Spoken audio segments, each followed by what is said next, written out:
Hello my dear friends, you're on the Military Summary channel and today we will discuss the situation in Ukraine on the 17th of December. Today we have some updates, so let's start. And the most important, the most interesting updates are coming from vicinity of Bahmut.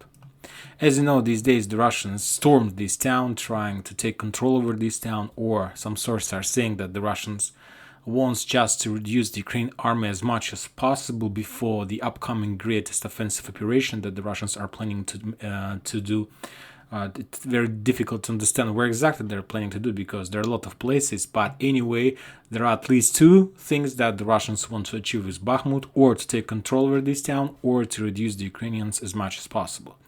And there are two important updates. The first one is about Yakovlivka. If you take a look at the Western sources map, you see that there is a flag upon this town, showing that the Western sources map confirms that Yakovlivka was taken by the Russians. The first update from the Russians we received on the 7th of December, around 10 days ago. The Russians first time reported about the fact that they entered this town and that they started declaring operation of this area. And just today we got like the second confirmation of the fact that this town have fallen and that the Russians complete the clearing operation. But if you take a look at the Western source map, you see that there are no red color upon this village. Maybe the Western sources thinks that they are still able to return control over this town, or maybe they have any other things to do about this. But anyway, if we take a look at deployment map, this is Yakovlivka. As you can see, the deployment map has been updated. It shows that Yakovlivka is under complete Russian control. At least south part of Belogorovka is under Russian control, and entire Berestova is under Russian control. According to the Western sources map, just none of these towns are under Russian control, just a part of Berestova. And the Russian sources map shows a completely different situation. It shows that Yakovlivka is under Russian control, Belogorovka is under Russian control, and Berestov. All these three towns are under Russian control, and this information at least confirmed by every single map. I believe that the next day we're going to see more updates on this map. That shows the real progress and the real destination movements of the Russian forces. Another important updates are coming from the south of Bahmut, from this area. This is our Kurdyumov-Kazaryanovka front line. As you can see, the Russian source map has been updated. The Russians are saying that they managed to cross this canal, this water canal that was like a barrier between the Russians and, let's say, Dylivka, Bilogor and Dachina, between these towns that located on the east from Konstantinovka and north from New York agglomeration. And today we got report that the Russians crossed this canal and that they got control over these trenches, over this fortification. So the Russians continue preparing bridgehead on this side of canal. If we take a look at the Western sources map, of course we won't find this update. This map still shows that these areas under Ukrainian control, but the situation with this canal and the situation with the bridgehead on that side of Azaryanovka is confirmed by the deployment map as well. Furthermore, deployment map shows the biggest progress of the Russians in this area. As you can see, according to this map, the Russians got not just the south area, south fortifications, but the north fortification that located in front of Kurdyumovka as well. So this one, this the pass upon this, above this canal, and this is the fortification. As you can see, this is the pass and this is the fortification.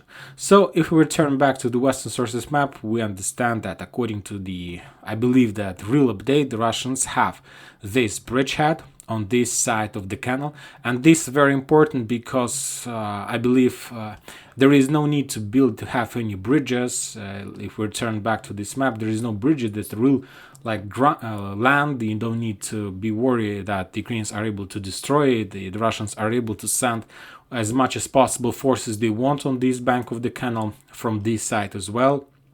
So the Russians don't have any problems to develop their bridgehead, to move enough of forces and to start development on this bank of this canal.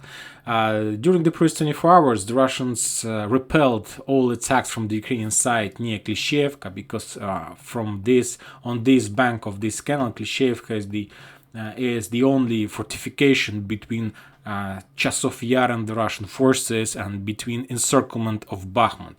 And there are a lot of forces from the Ukrainian side. If you take a look at the deployment map, we see that this area is under responsibility of the 53rd Mechanized Brigade, and there are some 46th Air Assault Brigade on the north. So there are a lot of forces, and of course, if the Russians want to have success, if the Russians want to be like flexible and mobile in this area, they need to have at least few directions of their attack. And as we understand, during the previous week, the Russians were concentrated on establishing the bridgehead on this side of the canal, and now from this area the Russians are able to start development of their offensive operation in 4 directions. The first one in direction of Belogora, the second one in direction of Belivka, the third one in direction of Dachne, and the fourth one in direction of Druzhba. So every single of this town is the target of the Russians, and believe me, I suppose and I believe, and I'm like 90% for sure that the Russians will be able to take these towns if the Ukrainians are not planning to start something like big to stop the Russians. Furthermore, don't forget about the fact that the Russians attacks and there are very heavy clashes in the area of Shumy between two parties, and the Russians tries to attack in Druzhba from Makeivka, from Mayorsk station as well. So this is the main important area where the heavy clashes are. If we are talking about these towns, I believe that they're not so, the clashes are they're not so like intensive because there are still not much Russians on this bridgehead, but I believe that the next week we are going to see some activization on this front line and the Russians will try to develop in this area.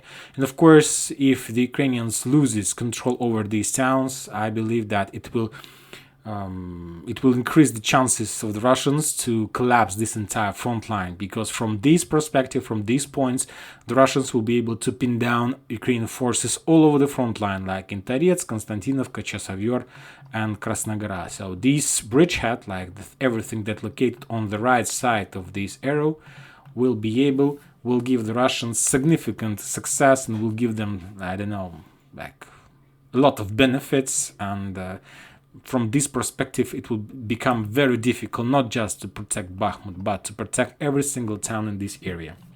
If we are talking about the numbers all over the front line, over this Donetsk front line, the Ukrainian lost around 30 soldiers and something around 7 armored vehicles.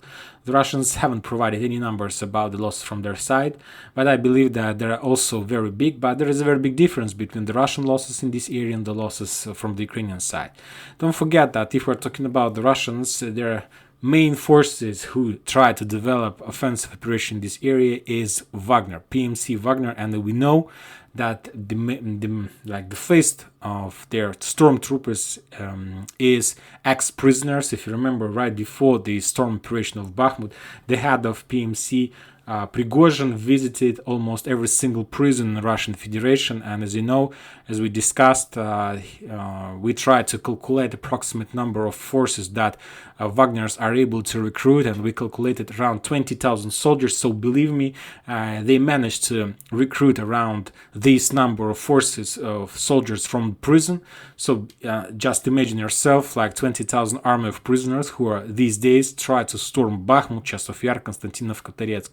It's like a very angry guys. Of course, they're past some trainings, some learnings, and so on. So I'm not saying that they're professional, but I believe that they're very good for this storm job. If we're talking about the Ukrainians, if you talk about the deployment map, we see that the Ukrainians were forced to deploy one of the best, their best forces, the best brigades, like mechanized 53rd, 62nd, 30th, 28th Air Assault Brigades, 46 Air Mobile, and 5.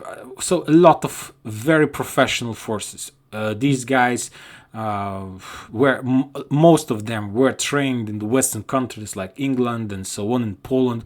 So this is a very professional army, and now you need to understand that the Russians have progress, and we see this. And the most important, that even if the Russians has the same losses as the Ukrainians, we need to understand that this is completely different type of losses.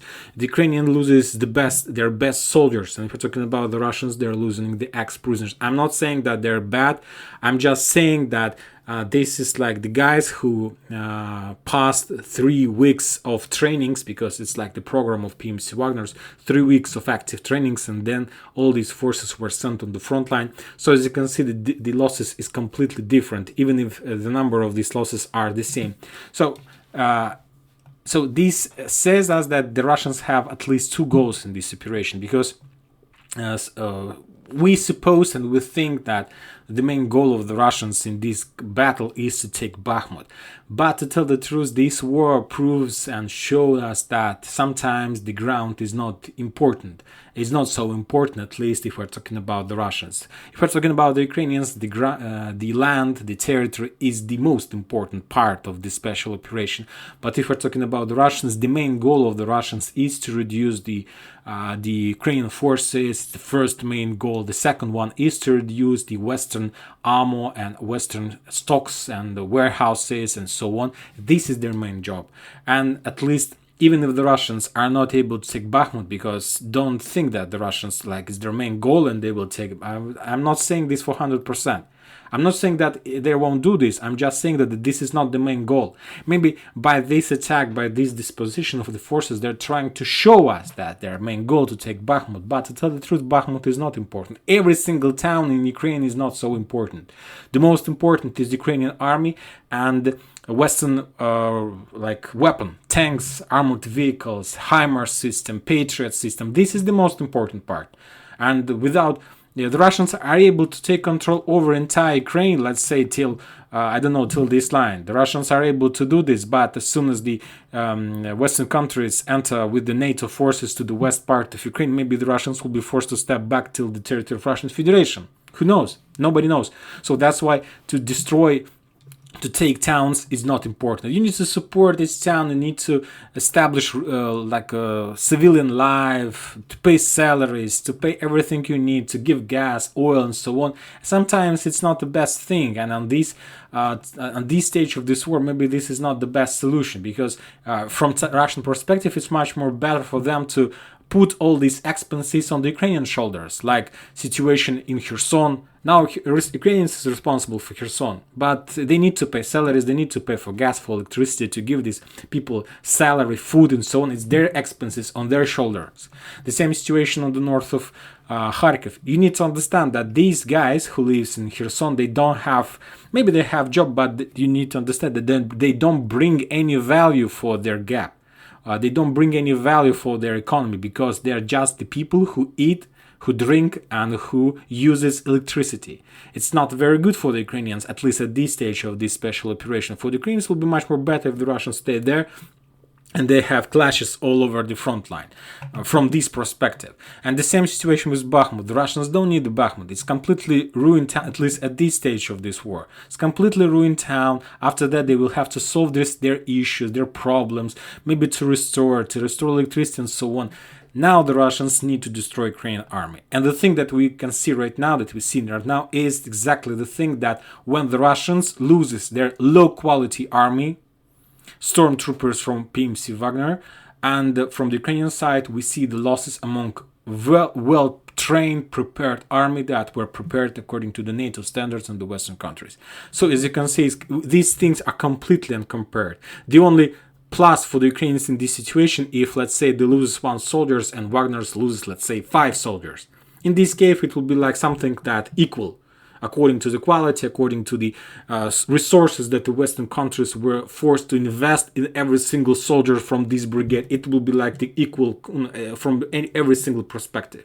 But I understand that the losses is not like 1 Ukrainian to 5 Russian. I believe that maybe it's completely different picture. 5 Ukrainian for 1 Russian on this front line. It might be possible. And in this case, this situation there is completely worse. What to do in this case? If the Ukrainians are able, or they need to step back, they can't do this as well.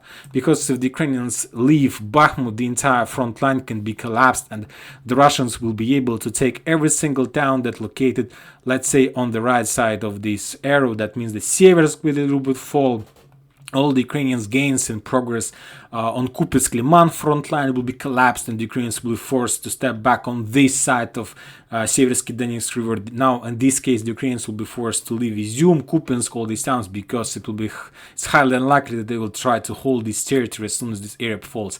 They don't have any other option. So this, from some economy perspective, this war, this situation plays in Russian favor. And meanwhile, don't forget that the Russians still trains on their training centers around 250,000 soldiers who still on the territory of Russian Federation, on the territory of Belarus, who waits the time, who waits the bell when they will be ordered to start their own offensive operation. And by that time, you need to understand that I don't know the number, but some part of Ukrainian professional army will be reduced, or they will lose their quality during the battle for Bahmut.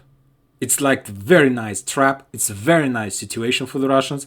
And the most important, that to take Bahmut is not the real goal that the Russians want to achieve. We can say that taking Bahmut is some kind of benefits that they are able to achieve during the reduction process of Ukrainian army. Furthermore, now we are moving to Yakovlivka, to this area. During the previous 24 hours, the Russians, let's update this map just to understand the situation.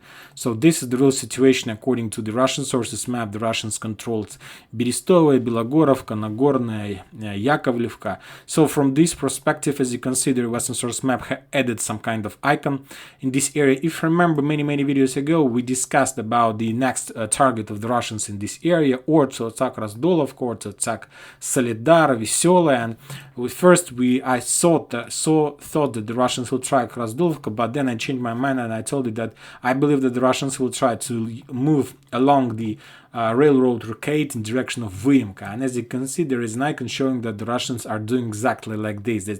Furthermore, the Russians were trying to attack in direction of Verkhnyokamyanskaya, so from the south, in the middle part, and during the previous 24 hours, the Russians were attacking from Kremina using commandos and scouts. They sent them in this forest, used through these lines, and there were very heavy clashes. And as you can see, there were very heavy clashes on let's say the bank on the north from Grigorivka, somewhere in the forest on the north of Grigorivka, maybe on that side of Seversky Donetsk River. So as you can see, the Russians now concentrated on this front line. They attack from the south, in the middle, and the north, and now maybe the next days we're going to see maybe some kind of crossing of Seversky Donetsk River near Grigorivka, and maybe the Russians will try to take, because if the Russians are able to take Grigorivka under their control, it can bring a lot of problems for the Ukrainians in Belogorovka and Verkhnyokamyanskaya. So the Russians try to do something, to create something in this area. If we are talking about the Kupiansk-Liman front line, during the previous 24 hours, the Ukraine lost around 70 soldiers, 9 armored vehicles. There were heavy clashes in the area of Stelmakhovka. In this town, the Russians were trying to attack. The Russians were trying to complete clearing of Novoselovska. There were heavy clashes near Chervonopopovka, Plashanka, in this area. So the Russians were trying to push and return control over these territories. Furthermore, the Russians reported that during the previous 24 hours, they attacked the base of foreign volunteers in Liman, and that they attacked and destroyed some bases, some headquarters along the front line. Now we are moving to Donetsk. There are no updates from this area, just the regular updates about the fact that Ukrainians continue shelling and destroying, reducing to ruins Donetsk. Not a very big picture, a lot of casualties among civilians. If we are talking about the south area, starting from the Vremivka tactical bridgehead and continuing Marinka, there are still clashes in Marinka. The Western sources map doesn't show us any updates, but the deployment map shows that the Russians, as you can see, managed to achieve some progress in the south. If we take a look at the Russian source map, there shows the same picture, but also they shows the progress on the north. Anyway, as we discussed during the week, the Russians report about establishing control for more than 80% of this town, so I believe that soon this mission is going to be completed. And on the south, the Russians spotted few commandos of Ukrainians, and those commandos were destroyed. And as a result of clashes on the south area, on the South Donetsk front line, Ukraine lost around 35 soldiers and something around 2 armored vehicles. very interesting update we received from the Minister of Defense of Russian Federation. Today they gave us a report or some updates about the yesterday's massive rocket attack on the territory of Ukraine. If you remember, yesterday there was the Russians sent a lot of rockets. They attack a lot of things, a lot of buildings, a lot of facilities on the territory of Ukraine.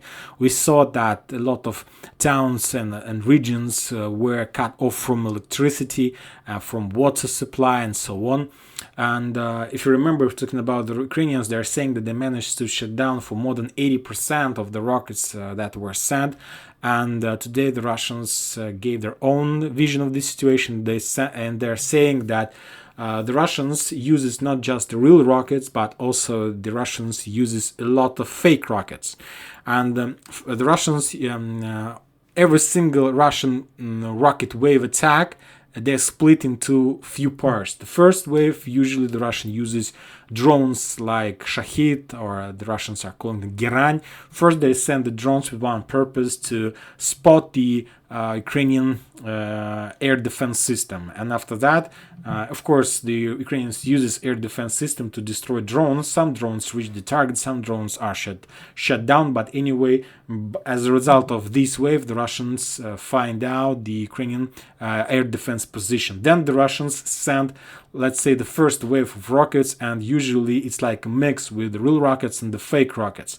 And of course, at this moment, the Ukrainians understand that they need to shut down their rockets, and they don't have any other option but to show their own S-300 system, just with one purpose, to shut down the rockets. And they start attacking the Russian rockets, and sometimes they're very successful, sometimes they're not successful. But as a result of this attack, the Russians find out the real position of Ukrainian air defense system. And after that, there is a third wave of Russian rockets. And as a result of previous 24 hours attack, of previous rocket attack, the Russians spotted at least 4 positions of Ukrainian S-300 systems. As you can see, according to this map, this S-300 system protects the towns like Kryvyi Rog, Zaporozhye, Dnipro. This triangle, this is the most important triangle in Ukraine's special military operation, and I'll explain you why. Because this is the shortest. I'm talking about this triangle. This is the shortest way to supply and support the east of Ukraine with ammo, with manpower, with deployment forces from Kherson, as there is like Dnipro River, 2 towns, and a lot of railroads. Furthermore, there is South Ukrainian nuclear power plant in this area, this one. So of course the Ukrainians need to be on the safe side, and they need to protect the south. Furthermore, there is Odessa in this area, the only port that Ukrainians uses for military purposes and so on. So this is a very important area, and this area needed to be protected. So that's why the Russians also need to change their tactics, and this adoption gave them some kind of benefits. And one of the benefits, the Russians reduced the Ukrainian air defense possibilities, and I believe that even maybe by the end of this year, we will see the entire collapse of Ukraine air defense system, because to lose 4 air defense system, it's not very good for the Ukrainians. We know that they have some lack of rockets, but anyway, they have rockets, and now they have also lack of air defense system, and the Ukrainians need Patriot system as air. Without them, believe me, as soon as Ukrainians loses air defense system, we will see completely different special operation. From this very moment, as soon as the Ukraine loses air defense system, they won't be able to shut down the Russians' bombers, the Russians' aircrafts. And from that very moment, it's going to be a completely different picture. We will see a lot of Russian aircrafts flying above Ukraine and bombing Ukrainians, bombing Ukrainian army, energy facilities. And this is going to be something as we saw in Iraq, or during the American development in those countries, where they have had no barriers from the enemy's air defense system. And the same thing the Russians got very close to this situation. But I believe that the Western countries are not going to leave this situation, leave Ukraine without air defense, and they will bring Patriot. But this is a completely different story as well, because till today, everybody knows and everybody says that Patriot is the best air defense system in the world, and there is nothing that can pass or cross this system. And of course, the Russians, I believe that they were born to in this world to give us another story that Patriots is not the best situation. And I believe that the Russians want exactly like this. They want to destroy a few Patriots, or to pass this air defense system or something like this.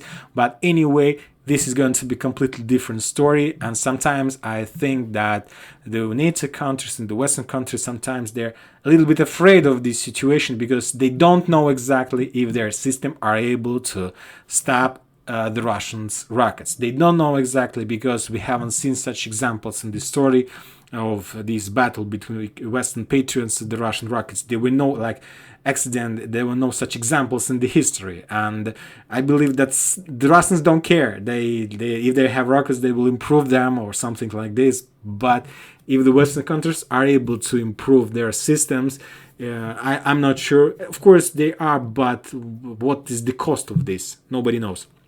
So I believe that the next month is going to be very interesting. We will see a lot of very interesting updates. As you can see, the Ukrainians are not planning to give up. So that means that the Russians don't have any other options but to increase the pressure and to achieve their goals. And that's it for today. Military Summary channel reminds you to condemn any violence in Ukraine. Thank you for watching. Subscribe to my channel, put your likes, join my Patreon. Have a good day. Bye bye.